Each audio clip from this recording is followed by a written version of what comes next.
Yeah, can we start? Okay. Okay, so I'm very happy to see the audience today. And the reason why is because it's mainly directed to men.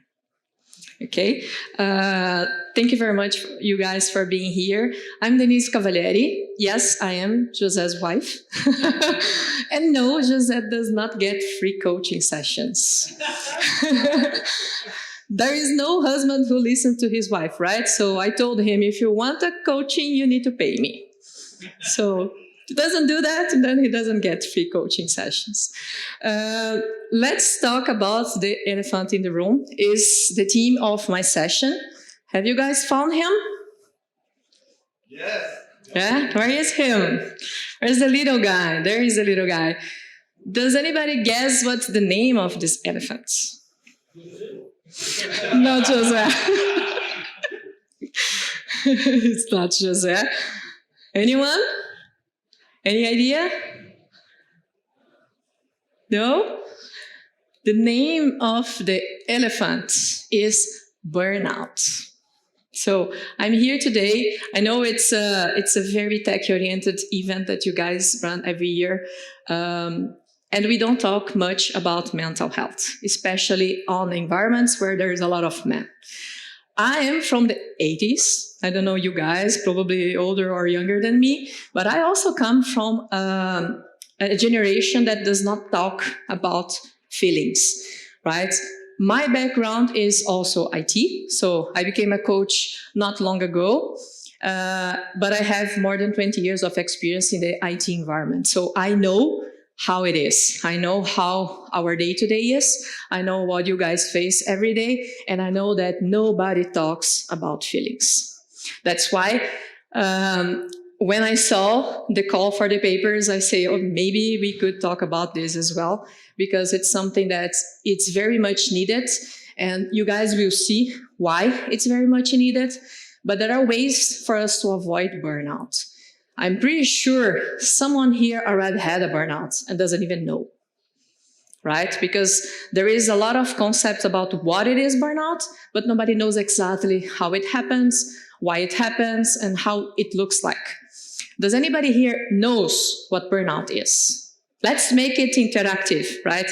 Because I told in the papers, let's have an open conversation. It's not just for me to talk to you guys about burnout, but also for you to feel it and to understand what it is. Does anybody has any idea what burnout is? Sorry? It's not an elephant. Any idea? Any guess? Lack of will to work. Yes, it can be one of the things. Too much stress.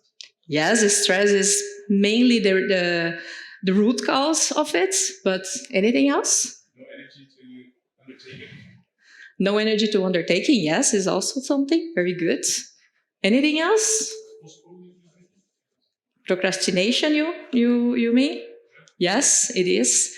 So this is, sorry, maybe I should go this side. This is the ICD definition for burnout. Most of the time, burnout is related to work environment. It's always workplace environment. But for me, I personally had a burnout a year ago. And for me, burnout is not just about workplace. And why I think burnout is not just workplace related. You will say, okay, you're going against the World Health Organization. No, it's because of my experience. So as a mom, I had many different tasks to do on my daily basis. When I go to bed, I have to think about what the kids are going to go to school tomorrow. What are the clothes they're going to wear? What are the food they're going to have? Everything, right? And as a father, you have other responsibilities as well. But then if you count all the things that happen in your life, everything can pile up and make you burn out. It's not just about workplace. For example, I was, when the war in Ukraine started, working with teams in Ukraine, right? It was the most overwhelming situation I've ever seen in my life. I never faced a war I'm Brazilian. So Brazilians only know about what happens in a war from the books. Brazilian has no history of war involvement. I had no idea what it was a war.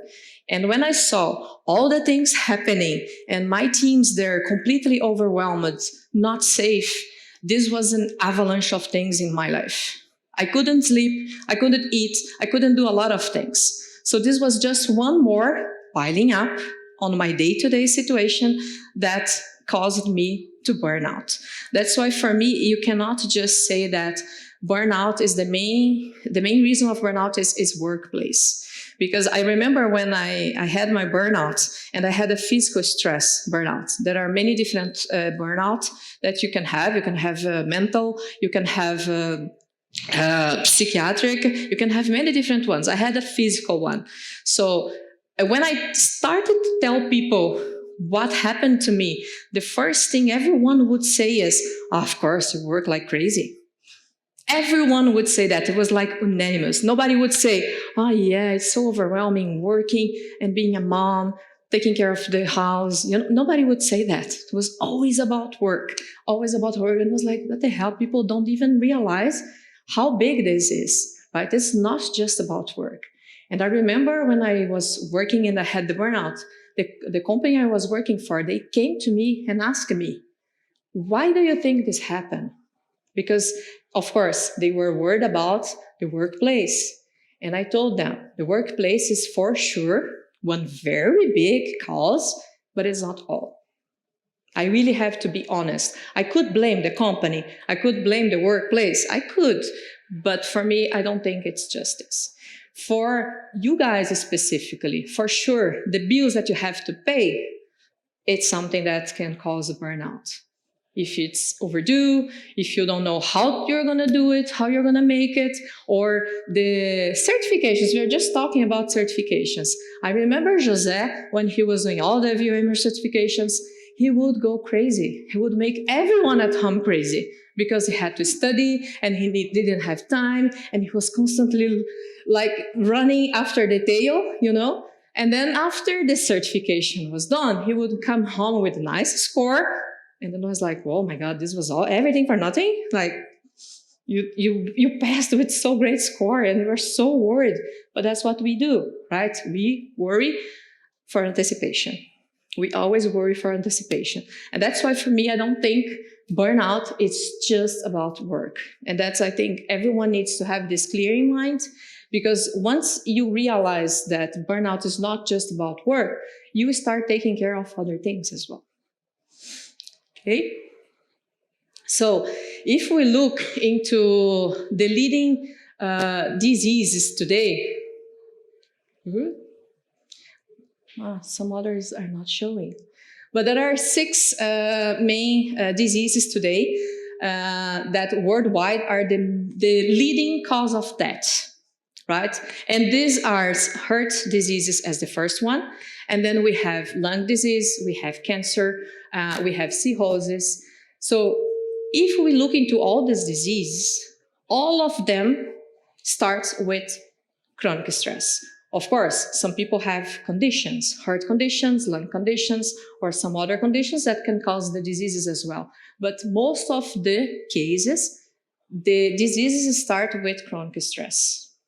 So that's why it's very important for us to understand how the stress is impacting our day-to-day today, and also our brain, how our brain is reacting to stress, and why it's so important that we don't just relate chronic stress to work. And another thing that burnout can lead to, which is not there, is suicide. So if you look into the numbers of suicide attempts and success today worldwide, it's shocking. It's huge. But if you filter this and bring to Europe and filter a bit more and bring to Belgium, it's even more shocking. Because while most of the attempts are coming from women, you would think that the rates would be very to the roof on women. It's actually not true. Because women attempt suicide much more but who succeed much more is men. From the age 25 to 37 years old. So it's basically the age of most of the community here, right? And we don't talk about it, right? That's why I think it's very important that we talk about it. Did you guys know that? I'm 38, so I passed the phase, right? There are still people committing suicide at the age of 85. And there, of course, it's probably not stress anymore. It's because of diseases that they cannot cure or pain that they are feeling and those things. But still, 85 years old, they still have people committing suicide. You are not out of the equation. Okay? But again, you need to pay if you want coaching. He's saying, do not commit suicide, please. But how does burnout look like? So you guys gave a lot of examples on what is burnout, and you were right. A lot of things you said, it's really what burnout looks like. Exhaustion. People are constantly exhausted. And I see at home, right? Sometimes we are so exhausted. We go on a never-ending cycle, right? You say, oh, I want to exercise. But in the morning, I don't have time because I need to prepare things for the kids, and then I drop the kids at school, and then I go to work, and then I go work all day long, and then I come back home and I say, okay, and now I could exercise, but I have no energy, right? And then you go on this looping, it never ends, right? If you don't take action, it never ends. And then you have procrastination that he said. So I remember when I had my burnout, for a long period of time, I was always leaving the things that were more difficult for the last minute, which is stupid, right? Why would you leave the more difficult things for the last minute? You should do it with time, redo it, correct? No, I was always leaving the things for the last minute because I didn't want to overcomplicate my day. I already had complexity enough and I didn't want to overcome myself, right? So no, just procrastinate it. I couldn't sleep. I remember I would go to bed at the same time the girls, we have 2 little girls, they would go to bed, 9 p.m. Does anybody goes to bed 9 p.m.? I know Belgian kids go to bed at around 7. We never managed to do that. I don't know how you guys do it. My kids go to bed since they were babies at around 9. So that's what the time that I was going to bed. But I was never sleeping. I was always wondering about the things that I could do the next day, the things that I should do the next day, the things that I was missing. I remember when I had my burnout, the first question Jose asked me was, how can I help more? And then I asked him a question actually. Do you know what is the shoe size of the girls? Do you know what are the size of the clothes they are wearing, which is fitting? Do you know if they are missing anything in the wardrobe? And then he just looked at me and said, okay, I understood. Because these are the things that are going around of a burning out mind. The things that you have to do. Oh my God, Carol needs a new shoes. Oh my God, Lara needs a t-shirt. Oh my God, the dog doesn't have food for the next month, you know? That's the mind of a burning out person. You are constantly wandering around the things that you didn't do. You don't even realize the things that you did. You are just wondering, oh my God, I have to do this, I have to do that. And that's go and goes and goes. You don't realize, you don't see it coming. Okay? And then we have depression. Yes? Sorry? Between attention deficit disorder, burnout, and the burnout. The burnout. Well, ADHD, it's a condition, right? It's different because normally when you are burning out, you are coming from a long period of chronic stress. And ADHD is there all the time. It normally is not something that you can, because there are ways for you to slow down and make sure the stress is gone. But with the ADHD, this is not the case, right? It's going to always be there. What you do with ADHD is that you treat the symptoms and then you can have a better ways of life. That's the difference, right? I'm not a psychologist, but I study a lot. I'm a psychologist enthusiast, so that's why I can tell you for sure that there is a difference between them. Okay, but that's a very good point. We are going to talk about later, but it's a very good point on how you understand in which phase of this everything you are. Who do you ask for help? Okay, that's all. So then we have depression, which is something that, again, we are from the 80s, the 70s, the 90s even. We don't talk about depression, right? I remember my grandfather, even my father. My father is from the 50s. For him to accept that he needed a therapist was like a hell of work. We had to talk to him so much that he needed to look for help. He worked in a coffee company for 35 years. I'm sure he had like 10, 15 burnouts during this period. But he never, ever saw anyone. He never talked to anyone because he's from a generation that doesn't accept weakness, right? We don't accept weakness. Our generation, it's like that. But we can change, right? We are raising kids. We are raising a new generation. And this new generation, for sure you guys already saw, are coming with fire, right? They questioning everything.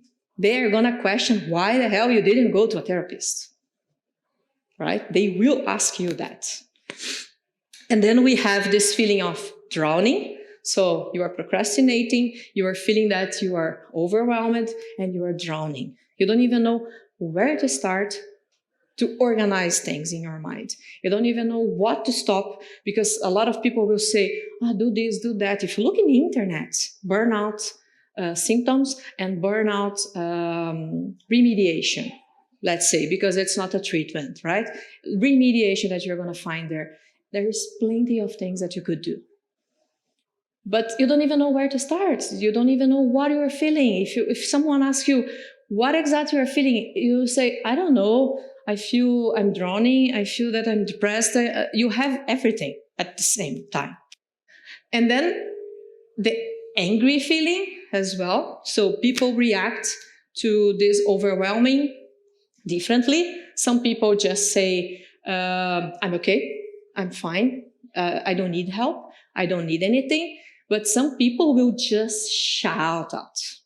And then you see that person, and I have this person at home, not my home, but my parents' home. My mom, she has always been a very angry person. Anything you would ask her, she would say no first. She would never say, okay, maybe, no. She doesn't even know what it is. No. And we never understood that. Why mom is so negative?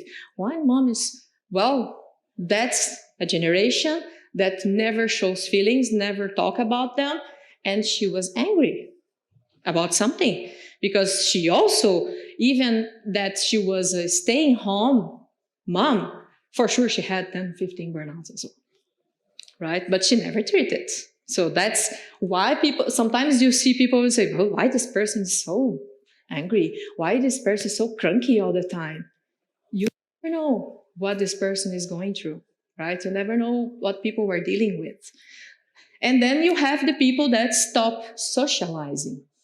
And these people are the ones that in that happy hour of the company, which I know you guys have, you have the VBers, all this nice stuff. I'm sure you know people that are never there, right? They are never there, but nobody knows why. Because if you work with them in a project, if they're always nice to you, they're always nice people, they're always bonding with everyone, but they just don't feel the need or they don't feel like socializing, right? And that's what happens when you're burning out as well. And then there are other things that happen, and these are examples that I can share with you that happened to me that I never imagined that could happen. For example, I have freckles my whole life. It's a pain because you can never be in the sun, you can never use too much products, you can never use any product, makeup is always a problem. So I was always having my skin with some issues. This was normal for me. But at some point, my face was like the moon, you know? There were holes everywhere. And for me, it was just, I have freckles. It's normal. But it was not normal, right? I had freckles, and freckles at some point you feel okay. But it was just a lot. And I was just ignoring it. I saw the signs of the burnout, but I ignored them. My hair, it's normal that a person loses at least 100 strands of hair a day. Did you know that? Some of you have lost more. but but it's normal, 100 strands a day, right? Especially for who has long hair, right? I'm sure you see that, right? When you brush your hair. But I could see things in my head that were not there before. I was losing like 2-3 times more. And I was like, it's normal. Just take some vitamins. A bit busy now. Normal. It's hormones. I'm 42 now. Probably it's a pre-menopause. We find excuse for everything, right? We always find an excuse to not look deeper to understand what's happening. And the other thing was the weight gain. I was an athlete before. Of course, you guys don't know. Now you will know, and you can make even more jokes, which is I was an athlete of Taekwondo. So I was always in competitions. I'm a black belt in Taekwondo. I was always fit. So before I met him, I was an athlete. I was always super fit. But then, of course, life happened, university, work, kids, everything else happened, and I stopped it. And then I was always finding the excuse. Of course, I was an athlete before. I was like training 5 hours a day. Now I'm not doing it. Of course, I'm gaining weight, right? Of course, it's normal. It's normal. Until some point. After that, it's not normal anymore, right? But I was looking to the mirror and I was not seeing it. Every time I would go to the store, I would buy bigger clothes, but I was not seeing it. You know, you ignore it. And then you tend to ignore and ignore and ignore. When you are stressed, not only your brain shrinks. Did you know that? Your brain shrinks when you are stressed, especially on chronic stress. And what happens with this is that your cortisol levels will go to the roof. And more on that, you will lose memory. You will lose a lot of abilities that you have, and you don't even notice. And that's what's happening with me as well. So these are the symptoms that could potentially happen, and you know that they're there, but you just find an excuse for that, and then you just find another excuse and you go. And it's fine, right? But then we think about how people are dealing with these mental health issues. So addiction is the killer, is the one thing that cures everything for a while, right? Who never, ever got drunk for something that was upsetting them? Did anyone do that here? No? Come on, guys. That's the power of addiction, right? You start with a drink, and next day you say, but yesterday I was not feeling fine. I had a glass of wine, and then I felt so good. I slept much better. And the next day, maybe 2 glasses of wine or beer, right? And then you just go and you don't see it. At some point you are addicted. It's the same with the cigarettes. I'm sure, I don't know if there's anyone that smokes here, but when you are stressed, I'm pretty sure you smoke more. Because that's how you release the stress. And then we have the comfort food, right? The comfort food are the best, right? Because women, before the premenstrual period, what do? Eat chocolate. Chocolates. It's amazing. It's like, oh my God, you eat that and you feel like nothing else can bother you. I'm sad that you guys cannot feel that, because it's amazing, you know, you are so stressed, so down, because it's true. The woman not just feel angry, But she feels so sad that it's like, oh shit, life sucks. And then you eat the chocolate and everything is fine. It's crazy, right? But that's the power of the addiction and the comfort food that does in you. So you guys constantly work over hours.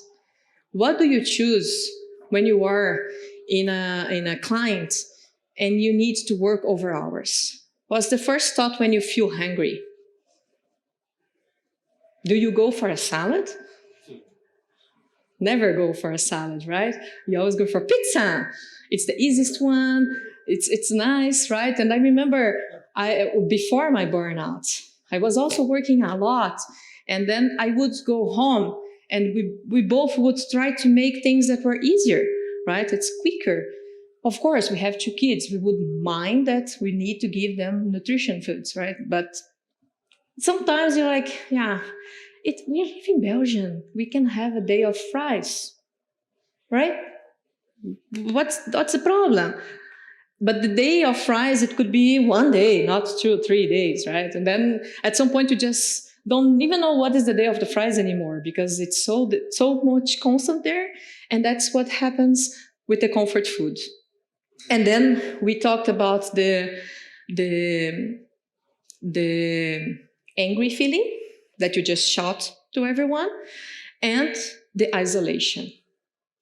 So the isolation is the most dangerous one because you not only don't talk to your peers because you don't feel comfortable with, like, you're not my close friend. Why should I talk to you, right? But you just isolate yourself. As at some point, you're not talking even to your wife. Even your wife doesn't know what's happening. You're stressed, you're over scrolling your phone, but you just don't talk to anyone. And then we have the most dangerous thing for burnout today. Yesterday, we were talking in the speaker's dinner about the effects of cell phones in kids. But then I'm going to ask you guys one thing. Do you have kids? Anybody has kids? Does your kids have screen time limit? Lit. They do. Do you have? You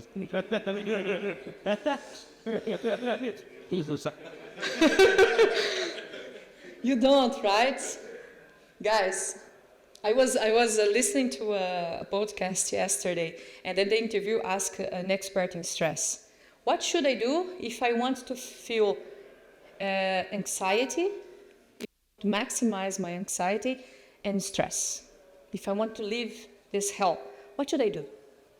And then she started. Have a phone, a smartphone, put it in the highest brightness that you can. Start scrolling every single of the platforms that you have, social, work, or anything. Start this around midnight and go until 4 or 5 a.m. And then around 6 is the time that your cortisol peak will go to the roof.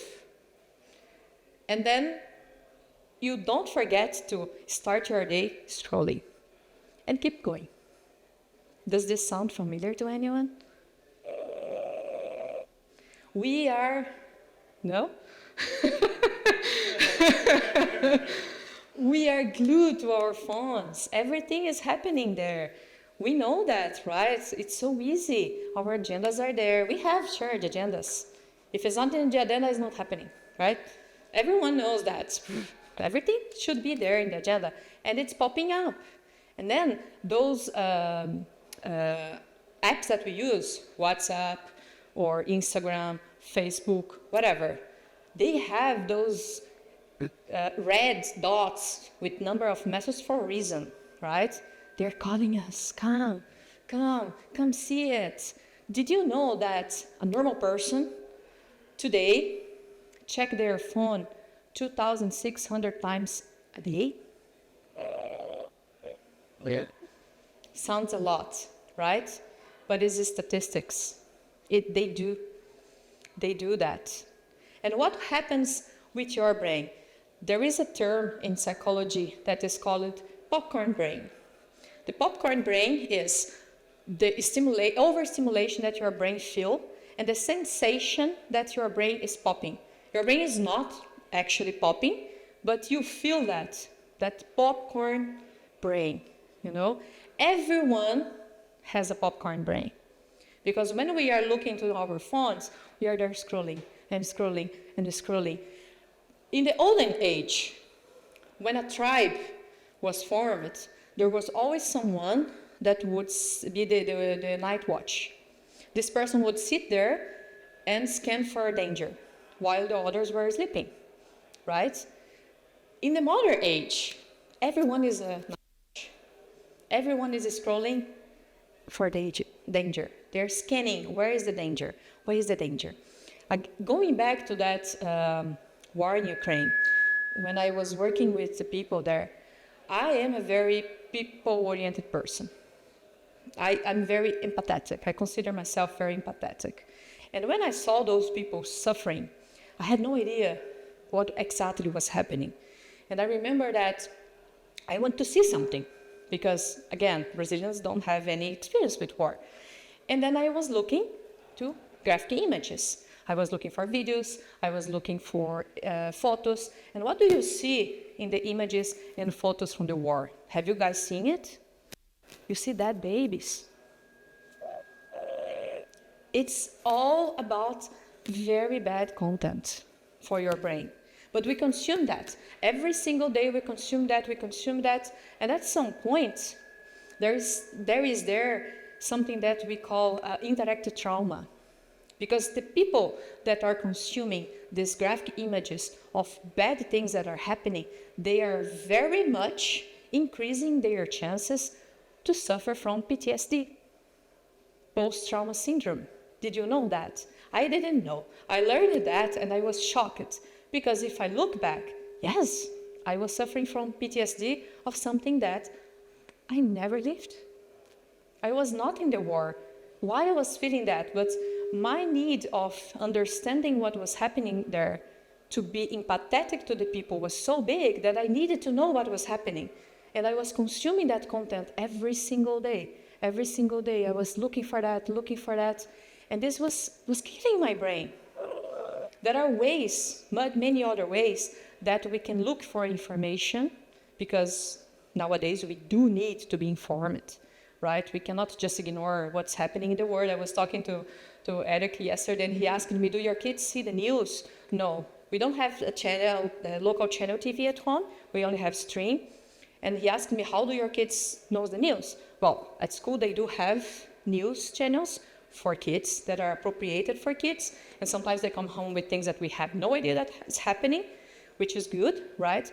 But if you want to avoid that your brain burns out because of these graphic images, you need to choose other ways. And I learned that 2 years ago, when everything started. It took some time. I didn't learn it on spot, right? It took some time for me to understand all this, a lot of study, a lot of reading. And then a month ago, another tragedy happened.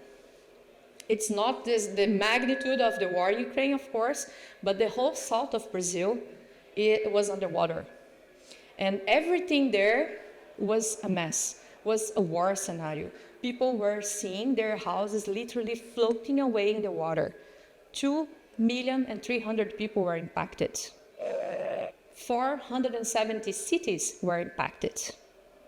What was my first thought? I lived in the south of Brazil for 5 years. I love that place. I was telling Eric yesterday, because he asked me, why do you love so much the south of Brazil? And I was telling him that is an amazing place. I love that place. What was my first thought? I need to see it. I need to see the houses floating. I need to see the people suffering, because I need to be empathetic to them. But then I stopped and I said, no, I cannot do that. I can't. I need to look for other ways to get information. So I started reading about it. And reading it's much better for your brain, for you to not burn out, to consume information.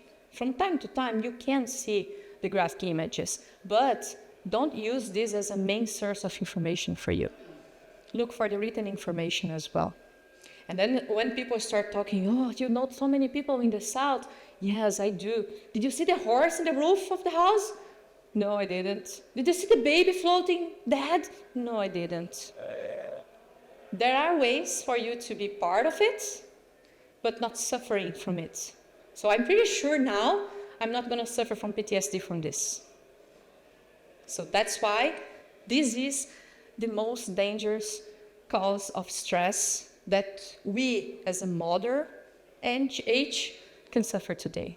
And it's not only us, our kids will suffer the same in a much higher scale because they're much better equipped to that than us, right? And then the cliche, how do we go out of it? Well, if you ask anyone, and I said before, if you look in the internet, these are the main things people will tell you. Go exercise, watch a movie, get a pet, read. I read a lot when I had my burnout. And I'm gonna tell you, the cliche works.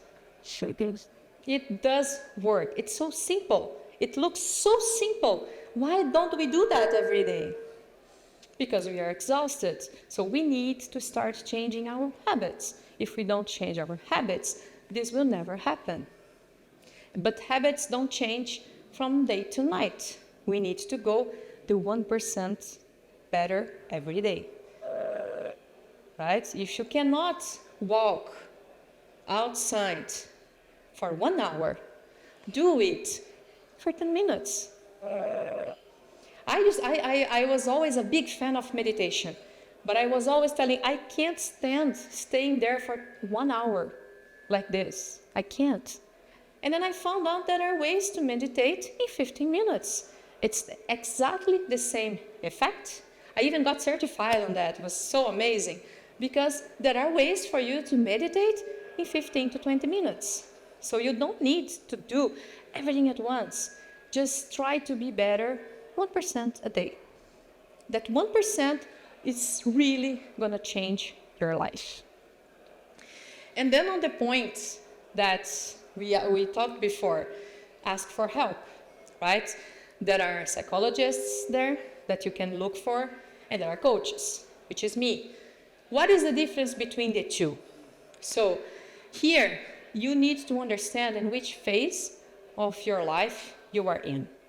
Because the difference between the two is that the psychologist will look into your past. The difference is very simple. One looks to the past and one looks to the future. The psychologist will look into everything that happened in your life that made you be what you are today. And the coach will try to look for the things that will make you feel better and achieve the things that you want in the future. That's the main difference between the two. But how do I know if I need to heal my trauma or I need to go for a coach? Well, you need to look for one of them. Because at the end of the day, they both can complement each other, right? You can go to a therapist, which will help you to understand what are the things that in your childhood or not long ago, 5 years ago, hurt you and you are still living with that and made you who you are today. And the coach will help you to move forward. And both of professionals are equipped to tell you if you need this or if you need that. They will be able to tell you. But you need to start from one of them, at least. Okay? And then here, I will tell a very quick story for you to explain what is sympathy and empathy. I was in my 20s. I was working in the south of Brazil. And I would most of the time not go back for Christmas because I was always working. This year, my boss said, no, you can go. We will figure out. You don't go for a long time, just go. It was 9 p.m. in the evening, and the Christmas Eve was next day. And I thought, okay, if I go in the morning, I would probably not be able to be there on time. Maybe I'll go now. I started driving. I would drive the whole night because it was 800 kilometers from my parents' house. I just started driving. Around 4 or 5 in the morning, I hit something, an animal. I don't know, dog, something. It destroyed the front of my car. I could have died, but I didn't, luckily. And then I managed to put the car on the side of the road, called the service, and I waited for 5 hours. 3 hours later that I was there, a guy came by with a motorbike, and he stopped there and he said, give me your tires, I can change for you. I was like, tires? Why do you want to change my tires? But it's not what you need? No.